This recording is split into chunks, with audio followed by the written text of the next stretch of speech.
والصلاة والسلام على سید الانبیاء والمرسلین اما بعد فاعوذ باللہ من الشیطان الرجیم بسم اللہ الرحمن الرحیم۔ الحمدللہ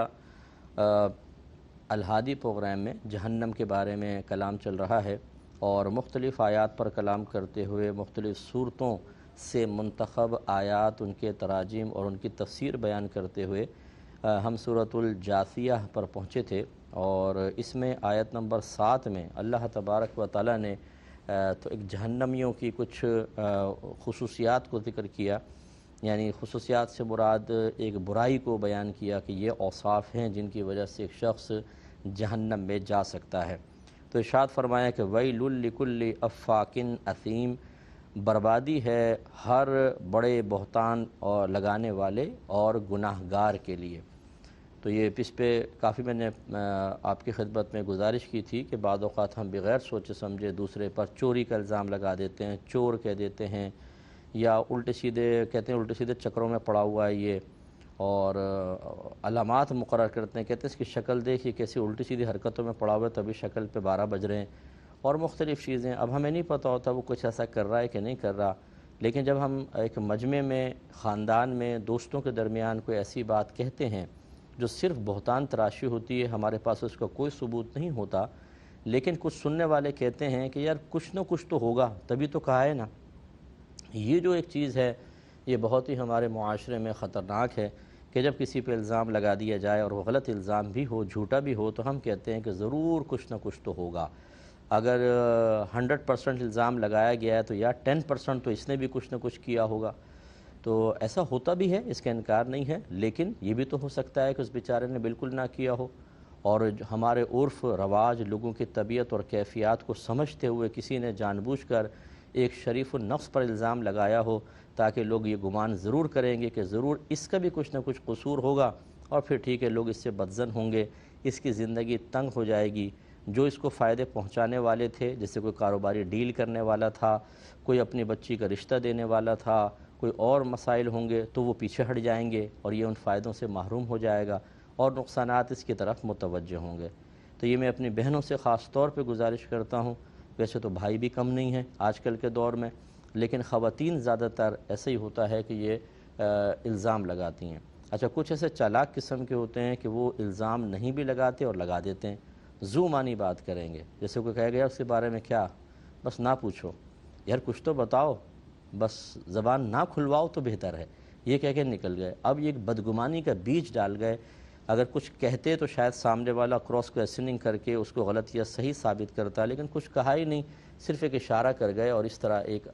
شریف انسان کو بعض اوقات مشکوک بنا دیا جاتا ہے، ایک اچھے انسان کو خراب کر دیا جاتا ہے۔ یہ یاد رکھیں کہ یہ اللہ کی بارگاہ میں سخت ناپسندیدہ چیز ہے، اور ہو سکتا ہے کہ عذاب قبر کا اور اخروی عذاب کا سبب بن جائے۔ اس لیے اگر کسی نے سوچئے اپنے آپ نے یونیورسٹی میں، اسکول میں، کالج میں، خاندان میں، محلے میں، دوستوں کے درمیان، کام کاج کے مقام پر آپ کسی ادارے سے وابستہ ہیں، کسی فیکٹری سے وابستہ ہیں، آپ نے اسی طرح کسی کے ساتھ کوئی معاملہ کیا تھا، تو اللہ کی بارگاہ میں فوراً سے پیشتر توبہ کریں۔ اس کی توبہ کا طریقہ یہ ہوگا، پہلے اس شخص سے معذرت کرنی پڑے گی، اس سے معافی مانگنی پڑے گی، اور جن جن کے درمیان اس کی عزت کو خراب کیا تھا، حتی الامکان کوشش کرنی ہوگی کہ ان کے درمیان بیٹھ کر اپنی خطا اور غلطی کا اعتراف کریں، یار یہ میں نے غلط الزام لگایا تھا، یہ غلط ہے، پھر اس سے معافی مانگیں، پھر اللہ تعالیٰ کی بارگاہ میں گڑ گڑا کر توبہ کریں، تو امید ہے کہ انشاءاللہ اللہ تبارک و تعالیٰ معاف کر دے گا۔ اور اگر ایسا ہوا، جیسے کہ اکثر ایسا ہوتا ہے کہ ہماری ناک بڑی اونچی ہوتی ہے، ہم غلط کام کرتے ہیں، قصور کرتے ہیں، لیکن معافی مانگنے میں بڑی شرم و عار محسوس کرتے ہیں، میں معافی مانگوں، ابے اللہ معاف کر دے گا بھائی، چھوڑو یار۔ ہاں اللہ تعالیٰ معاف تو کر دے گا، بڑے بڑے گناہ معاف کر دے گا، لیکن اس قسم کے معاملات جن کا تعلق حقوق العباد سے ہے، اس نے اپنے ذمہ کرم پر لے لیا ہے کہ وہ ڈائریکٹ معاف نہیں کرے گا، اس میں پہلے مظلوم کو سامنے کھڑا کرے گا، ظالم کو میدان محشر میں اس کے سامنے کھڑا کرے گا، اور ان دونوں کے درمیان پھر فیصلہ ہوگا، اور وہاں فیصلہ مال سے نہیں ہو سکتا، وہاں فیصلہ ہاتھ جوڑ کر نہیں ہو سکتا۔ اللہ تعالیٰ کا قانون یہ ہے کہ اس مظلوم اس شخص کی نیکیاں مظلوم کے نام اعمال میں ڈالی جائیں گی، اور اگر ابھی بھی حساب کتاب پورا نہیں ہوگا تو مظلوم کے گناہ نکال کر اس ظالم کے نام اعمال میں ڈال دیے جائیں گے۔ اب آپ غور کریں کہ ہماری تو نیکیاں ویسی بڑی کم ہوتی ہیں، سارا دن 24 گھنٹے میں کتنے نیک عمل کر لیتے ہیں، یعنی آرام سے انگلیوں پہ گن سکتے ہیں اتنے نیک عمل۔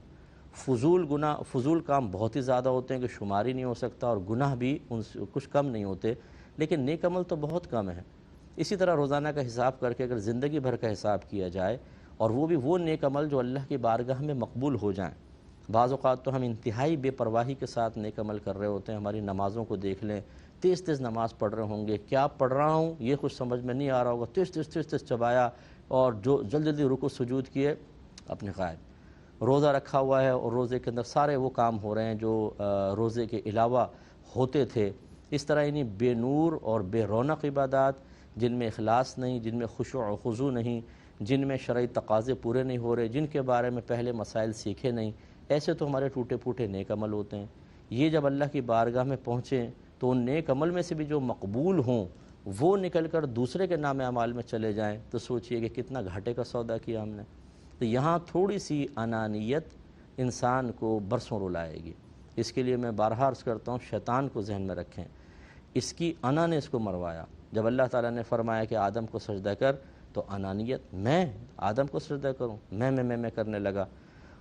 چلیں اس کی سزا اس کو مل گئی تھی، اگر یہ اس کے بعد بھی تائب ہو جاتا، اللہ تعالیٰ کی بارگاہ کی طرف رجوع کرتا، تو اللہ تعالیٰ اس سے درگزر فرما دیتا۔ اللہ بڑا رحیم و کریم ہے۔ آدم علیہ السلام سے بھی ایک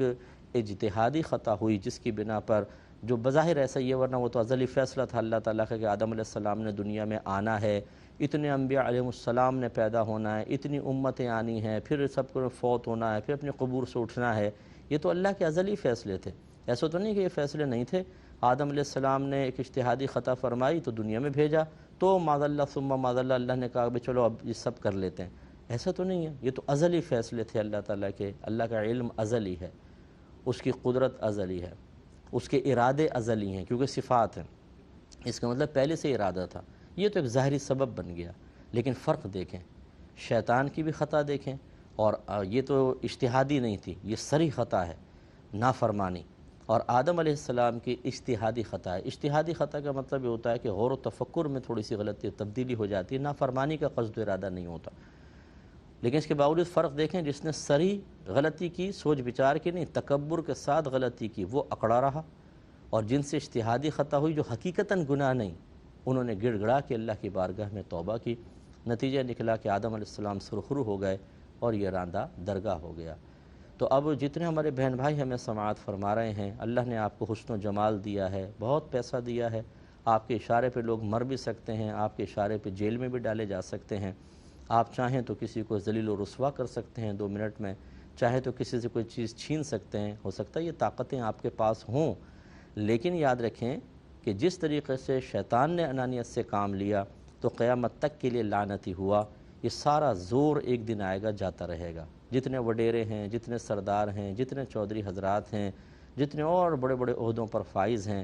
ایک دن عہدہ چھن جاتا ہے، ایک دن سرداریاں جاتی رہتی ہیں، خصوصاً جب موت کا دن ہوتا ہے۔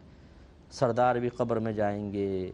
اور وڈیرے بھی قبر میں جائیں گے، سیٹھ بھی قبر میں جائیں گے، ارب پتی بھی جائیں گے، بڑے بڑے گورنمنٹ کے عہدوں پر فائز لوگ بھی قبر میں جائیں گے، اور جب قبر میں جاتے ہیں تو سب ایک جیسا کفن پہنتے ہیں۔ پھر وہ یہ انانیت یہاں آ کے نقصان پہنچائے گی۔ اب کوئی ایسا نہیں ہوگا کہ اشارہ کریں، اس کے گردن اڑا دو، اس کے ناک توڑ دو، اس کی عزت خراب کر دو، اس کے گھر والوں کو اٹھا لو،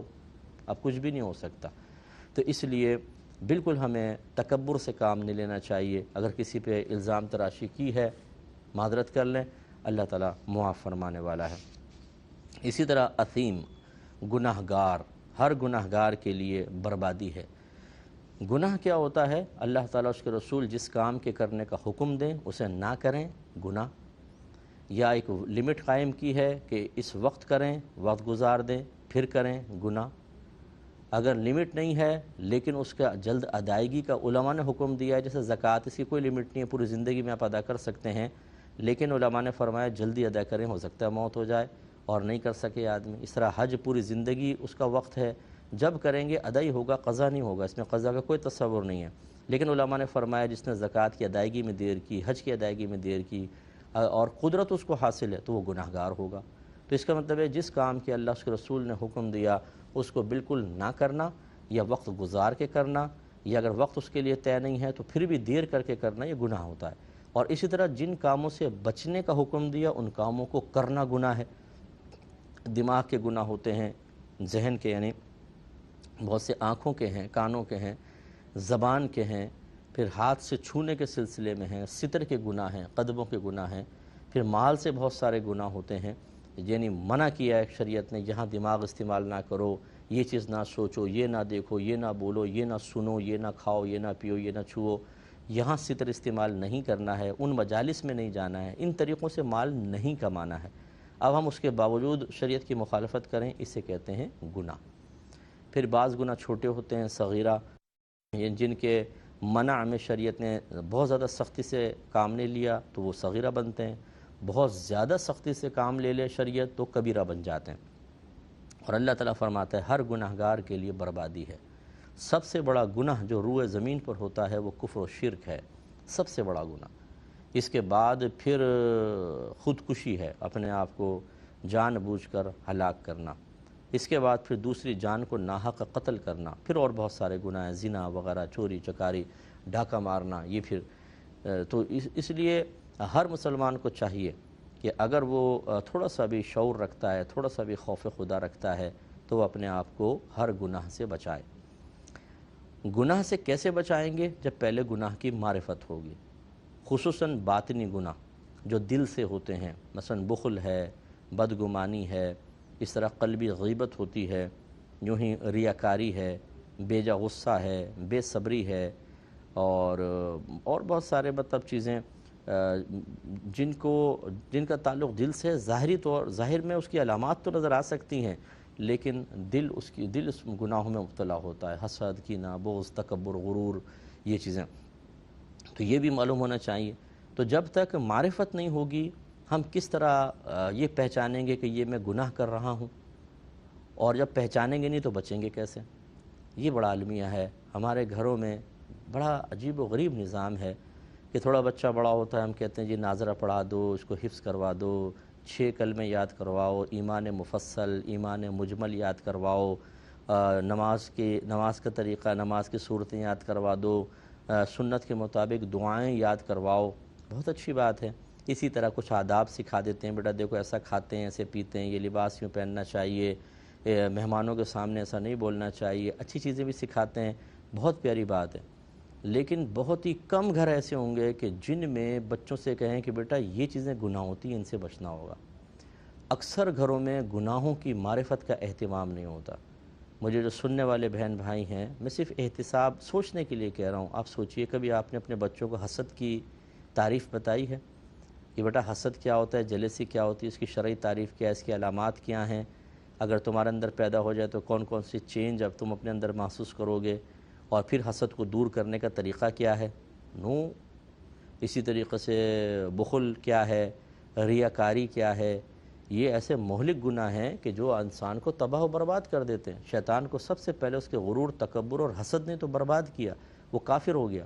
یہ چیزیں ہمارے گھر میں نہیں سکھائی جاتی۔ ایسے ہی پیسہ کمانے کے حرام ذرائع کون کون سے ہیں، یہ گھروں میں پوری معرفت دی جائے، یہ نہیں۔ وجہ کیا ہے؟ سرپرست خود نہیں جانتا، اس نے جیسا اپنے بڑوں کو دیکھا وہ ویسا ہی بڑا بننا چاہتا ہے۔